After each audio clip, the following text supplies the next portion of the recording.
Bine v-am găsit, dragii mei din Zodia Taur, oriunde v-ați afla. Bine ați venit tuturor pe canalul meu Tarot Flori de Loto. Eu sunt Nina pentru cei care nu mă cunosc și mă bucur de fiecare dată de câte ori ne întâlnim. Azi voi face lectura pentru luna august, lectura generală. Așa că dacă aveți soare, lună, Venus sau ascendentul sau poate oricare altă planetă din cartea voastră astrală în Zodia Taur, atunci această lectură este de asemenea și pentru voi. Desigur, țin să mulțumesc tuturor celor care au lăsat like, care au lăsat câte un comentariu, care s-au abonat. Da? Bine ați venit celor care sunteți noi pe canalul meu Tarot Flori de Loto. Așa că, dragilor, haideți să vedem ce energii, mesaje, sfaturi vin pentru dragii mei din Zodia Taur în această lună atât de arzătoare și de călduroasă, cel puțin pentru noi cei care suntem în emisfera asta nordică a planetei. Și voi începe cu acest oracol al frunzelor de ceai. Haideți să vedem, voi scoate câte o carte pentru fiecare săptămână a lunii august și avem prima carte pentru prima săptămână, pentru a doua săptămână,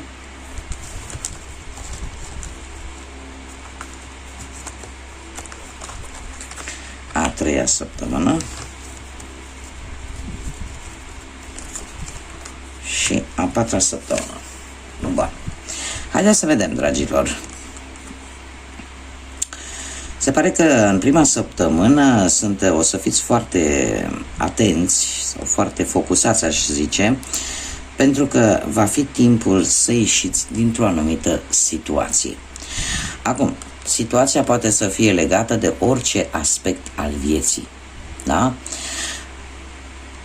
Cert este că va trebui poate să luați o decizie importantă tocmai de a ieși din această situație sau de a găsi o rezolvare.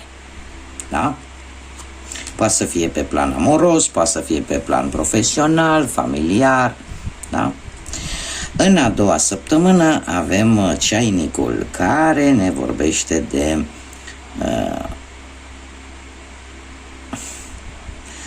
o prietenie foarte profundă cu cineva de același sex. Poate unii dintre voi veți descoperi o persoană, dacă sunteți doamne, veți găsi o femeie, dacă sunteți domn, veți găsi un domn, dar cu care cumva puteți forma o prietenie foarte intensă, o prietenie foarte profundă. Acum, fiecare adaptează în funcție de situația în care se află. Sau poate, aș zice eu, poate unii dintre voi aveți o relație de prietenie cu cineva de același sex, dar care cumva se profundizează un pic mai mult. Da?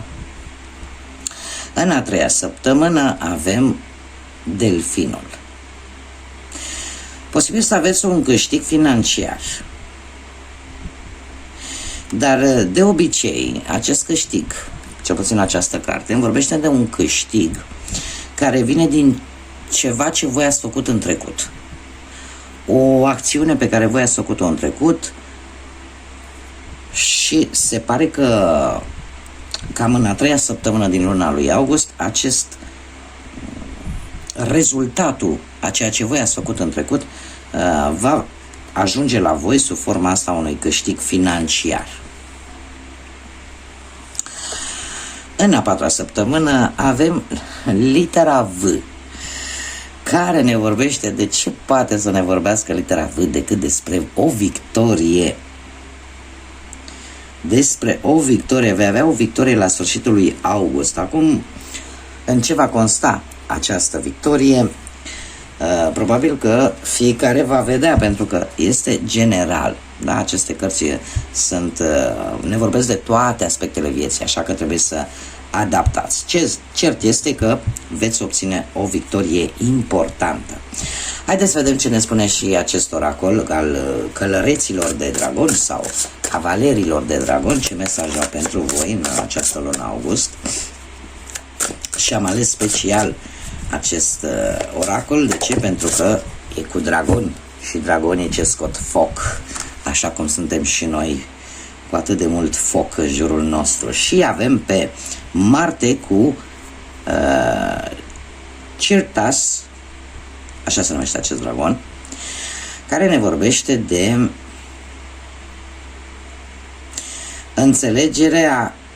înțelege că nimic nu este prea bun sau prea rău. Foarte interesant. Deci trebuie să înțelegi că nimic nu este prea bun sau prea rău și că de multe ori cea mai puternică otravă poate vindeca în doza corectă, dată în doza corectă. Și aici trebuie să fac și eu o remarcă că într-adevăr dau un exemplu, veninul de șarpe într-o doză adecvată poate vindeca, da? Și chiar poate vindeca foarte bine. Așa că eu aș spune că este un îndemn de a nu mai, cum să spun eu, a încerca să găsești și acea zonă gri între ceea ce tu consideri că este bun sau ceea ce consideri că este rău. Da, există cumva și acea porțiune de mijloc. Porțiune de mijloc pe care de multe ori nu o vedem, sau poate unii dintre noi trăim prea mult în acea zonă gri. Da? Deci trebuie să, în această lună, mesajul acestui oracol este de a vedea și a înțelege că nu totul este numai bun sau rău. Există și locuri de mijloc și e un îndemn, aș zice eu, către echilibru. E un îndemn în a vedea exact poate o anumită situație sau o anumită persoană sau o anumită relație, să o vezi într-o manieră probabil un pic mai diferită decât ai făcut-o până acum. Da? Pentru că, cum să zic eu,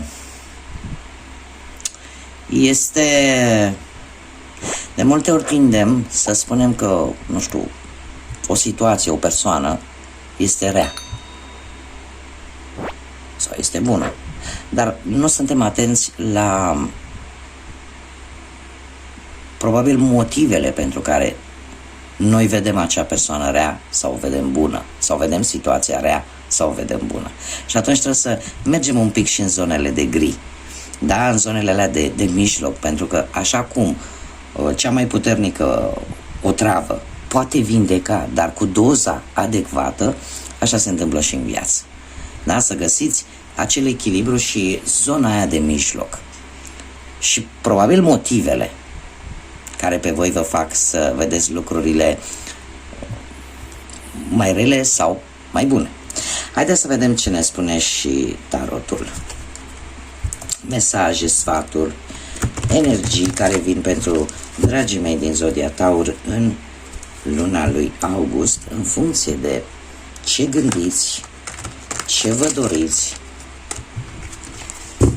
sau ce simțiți.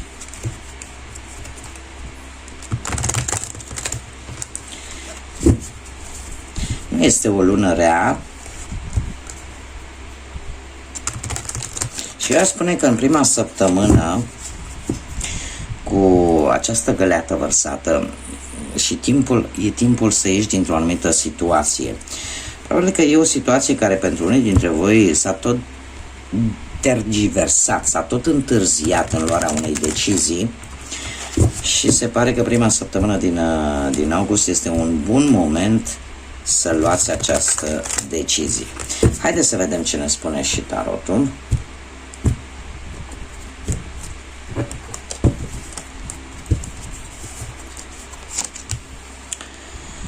Și avem, să le dăm un pic mai sus, ca să se vadă, avem 7 de spade, 3-ul de cupe, pajul de cupe, 9 de cupe, foarte multe cupe, dragilor, și cavalerul de spade. Haideți să vedem de ce avem aici. Foarte multe cupe. Asta ce înseamnă? Că ne vorbește foarte mult de emoții. De emoții, de sentimente, de intuiție, de asemenea. Și avem așa, situația actuală, un 7 de spade. Dragilor, se pare că, nu știu, ori voi, în acest moment,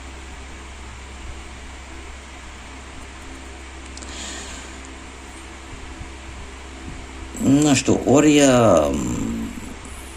traversați o perioadă în care cumva meditați, dacă sunteți dispuși să te confrunți cu o anumită situație sau cu o anumită persoană. Cumva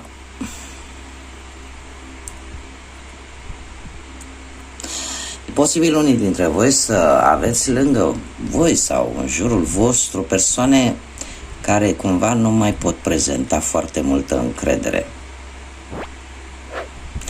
Dacă, nu știu,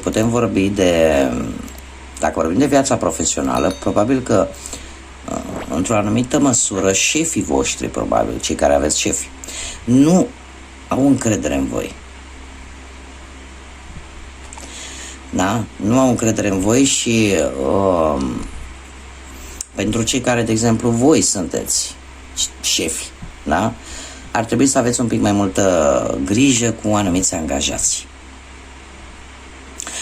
Dacă vorbim de partea asta, nu știu, a investițiilor, a banilor, ar trebui, poate ați avut o perioadă în care ați făcut împrumuturi, ați luat decizii destul de dificile și cumva în acest moment sunteți, nu știu, aveți o teamă de a nu fi trădați, de a nu fi înșelați într-o anumită situație, da? La modul general. Dacă vorbim de dragoste, se pare că pentru voi încrederea este crucială. Și cumva parcă încă așteptați, pentru că nu s-au spus probabil toate lucrurile. Această carte, dacă vorbim pe partea asta sentimentală, vine și cu un sfat. Nu este o decizie bună să așteptați în continuare, pentru că lucrurile vor merge și mai rău. Ar trebui poate să încercați să spuneți lucrurilor pe nume și să încercați să vedeți cam cum stă treaba cu încrederea. Pentru că se vede, pentru unii dintre voi, încrederea într-adevăr este foarte importantă, mai ales dacă vorbim de o relație. Dacă sunteți singurei, se pare că e cineva care este interesat de voi, cineva căreia voi poate nu i-ați acordat atenție până în acest moment. Fiind singuri, unii dintre voi ați putea să o faceți, să-i acordați atenție acestei persoane, pentru că riscați, dacă nu, să o pierdeți și poate să regretați mai târziu. Cert este că de ce nu i-ați acordat atenție? Pentru că probabil lipsa de încredere. Dar, cum îmi place să o spun, încrederea nu vine din fabrică, se câștigă, se demonstrează, așa că puteți, pentru cei care sunteți singuri, să încercați să acordați o șansă acestei persoane, să vedeți în ce ape se scaldă, dacă vorbim de dragoste. Acum, pe partea muncii, pe partea vieții profesionale, de-a lungul lunii lui august, avem un 3 de cupe. Un 3 de cupe care ne vorbește de un ambient profesional destul de mulțumitor pentru unii dintre voi și eu aș zice, pentru alții care poate au fost în căutarea unui loc de muncă, se pare că de curând veți celebra un nou job. Da? Așa că 3-ul de cupe în general ne vorbește de, cum să spun eu, de atașamentul ăsta alături de familie, de cercul restrâns, ca să zic așa, care te sprijină și ar trebui să nu lași preocupările să te împiedice, ca din când în când să te bucuri și de puțină viață socială, da? Pentru că se pare că lucrurile merg în direcția bună din punctul ăsta de vedere profesional. Pe partea banilor. Pe partea banilor avem un paj de cupe. Un paj de cupe care ne vorbește de posibile acorduri foarte favorabile din punctul ăsta de vedere financiar. Nu știu, poate o mărire de salariu sau poate reușești să rezolvi anumite datorii sau anumite plăți. Cert este că merge în direcția bună cu acest paj de cupe. De ce? Pentru că pajul de cupe este un aducător de vești bune. Da? Și ar trebui poate să ai mai multă încredere în tine în ceea ce privește partea asta financiară, materială. Și de asemenea e un îndemn de a nu te, cum să spun eu, de a nu te închide. Totuși trebuie să socializezi. Nu știu de ce, dar se pare că am două cărți care îmi indică acest lucru, de a nu te lăsa cumva purtat de toate grijile și toate gândurile care ți le faci tu și totuși să socializezi cu cei de lângă tine. Pe partea dragostei avem un 9 de cupe. Un 9 de cupe care ne vorbește despre sentimente care cresc, care se dezvoltă. Se pare că cei care sunteți într-o relație, sunteți deja într-o pereche, comunicarea este pe primul plan și vă faceți planuri în comun. Cumva, poate de aici apare și această creștere a sentimentelor. Da? Tocmai pentru că există comunicare, există acea punte de legătură, mai ales pentru cei care sunteți într-o relație. Pentru cei care sunteți singuri, se pare că e un bun moment iară de a socializa, a te distra și a cunoaște persoane noi. Da? Îl avem pe marele benefic, să zic așa, pe Jupiter și ne vorbește foarte mult de lucruri bune care vin către voi, mai ales pentru cei care sunteți singuri. Așa că pe plan amoros, pe plan sentimental, dragilor burlaci și burlăcițe, socializați mai mult, ieșiți în societate, pentru că și distrați-vă, bucurați-vă de viață, mai ales acum în perioada asta de vară, când toată lumea mai pleacă pe vacanțe, pe la mare. Da, profitați de acest lucru și probabil că în felul ăsta veți cunoaște persoane noi cu care voi puteți avea o șansă să aveți o relație serioasă. Sfatul cărților. La sfatul cărților avem acest cavaler de spade. Ei, ce să facem? Cavalerul de spade ne vorbește despre acea forță cu care te lansezi atunci când probabil ai un plan. Cumva gândurile și planurile tale merg către înainte, către viitor, dar totuși se cere un echilibru. Se cere o responsabilitate. Dacă, de exemplu, ai un plan bine gândit, bine pus la punct, atunci nu te opri până când nu obții ceea ce tu îți dorești. Dar dacă, cum să zic eu, te lansezi așa fără să te gândești prea mult, atunci apare acest dezechilibru.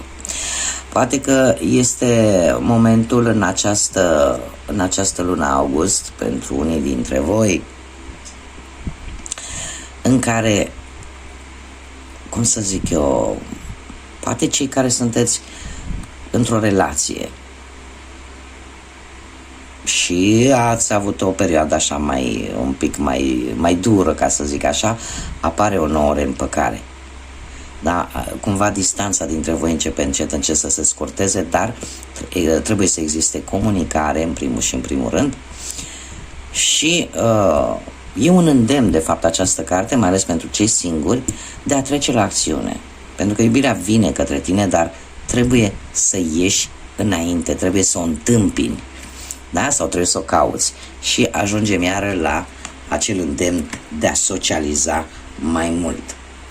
Haideți să vedem ce numere angelice am pentru voi, dragilor din Taur, în această lună august. Și avem 5, 5, 5 și 2. Haideți să începem cu 2. 2-ul poate reprezenta data de 2 august, sau persoane născute într-o zi de 2. ne vorbește despre un mare talent pe care se pare că unii dintre voi îl au pentru a găsi soluții. Se pare că prin natura ta ești foarte intuitivă și un pic imparțială. Asta îți permite să vezi cam toate părțile oricărei situații și cumva ai acea abilitate, aș zice, de a sfătui pe ceilalți către un rezultat cât mai drept și cât mai benefic. Cum de asemenea probabil că îl aplici și pentru tine acest lucru. Și aici îmi pune sunt diplomat, sunt diplomată.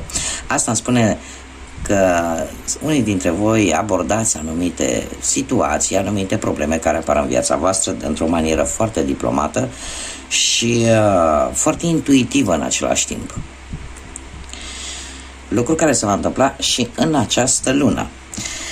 De asemenea, avem 3 de 5, asta înseamnă 15 prin reducere pitagorică, ori data de 15 va avea o semnificație pentru voi, ori poate unii dintre voi sunteți născuți într-o zi de 15 și ne vorbește de o schimbare importantă care e pe punctul de a ajunge în viața ta actuală, prezentă, dar care va schimba direcția drumului tău. Așa că trebuie să nu-ți pierzi optimismul, trebuie să fii optimistă și să te menții pozitivă. Iar mai jos îmi spune, sunt optimistă. Da, deci este probabil o dată sau poate să fie o oră, da? Acum fiecare adaptează, în care vei avea o schimbare importantă în viața ta care într-un anume fel poate îți va schimba și drumul, da? Încotro te îndrepți, sau poate îți va schimba maniera de a vedea o anumită situație sau un anumit lucru. Haideți să vedem ce ne spune și acest oracol al florilor, un mesaj pentru dragii mei din Taur. Mesaj pentru... Și avem chiar două. Haideți să vedem. Respectă-ți propriile compromisuri și avem crinul de data aceasta. De ce zic de data aceasta? Pentru că la berbec mi-a căzut tot crinul, dar portocaliu. Aici avem un crin care este roz. Și eu cum fac lecturile în funcție de cum vin pe zodiac, încep cu berbec, taur și așa mai departe, tocmai de aceea am spus de data aceasta avem un crin roz. Deci, respectă-ți compromisurile și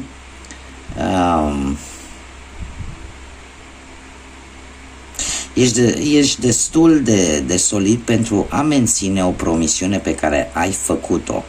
Nu da înapoi, pentru că îngerii, universul crede în tine. Are încredere în tine. Aici ne vorbește în mod special, cred că sigur acest mesaj e canalizat către cineva anume, în a respecta o promisiune pe care voi ați făcut-o.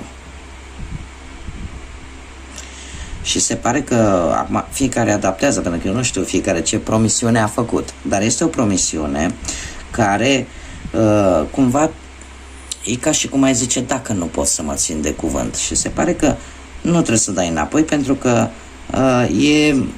ai ce trebuie pentru a îndeplini această promisiune, pentru a face acest compromis pe care tu ți l-ai asumat. Și avem, bineînțeles, mimoza, care ne vorbește despre râs, despre a râde.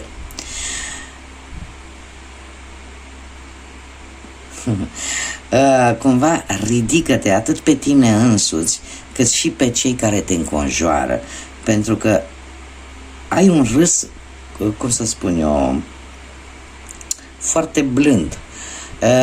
Se știe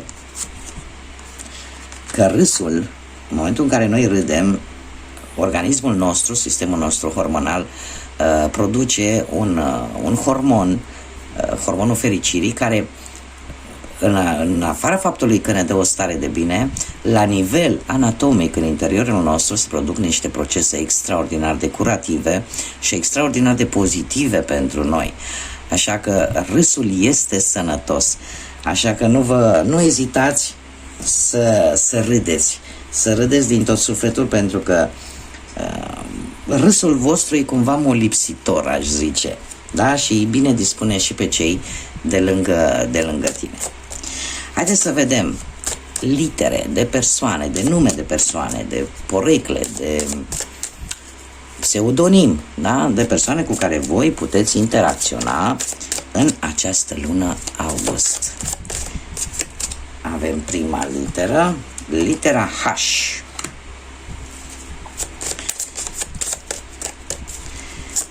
Să vedem, mai avem încă una, litera Y.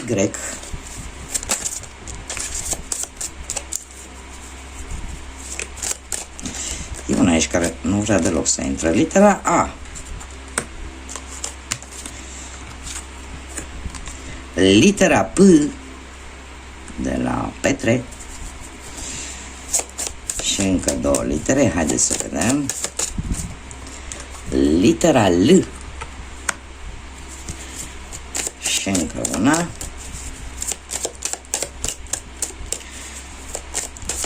Inițiale de nume, prenume, porecle sau pseudonim de persoane cu care voi, s-a întors una, litera E, cu care voi puteți interacționa în această lună august.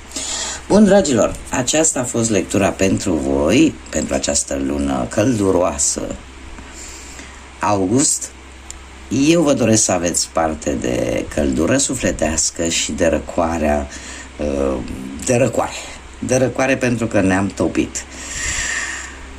Toate cele bune, să reușiți să realizați tot ce v-ați propus și să aveți parte de multe vești bune și de multă energie pozitivă. Până data viitoare, să fiți iubiți, dragilor!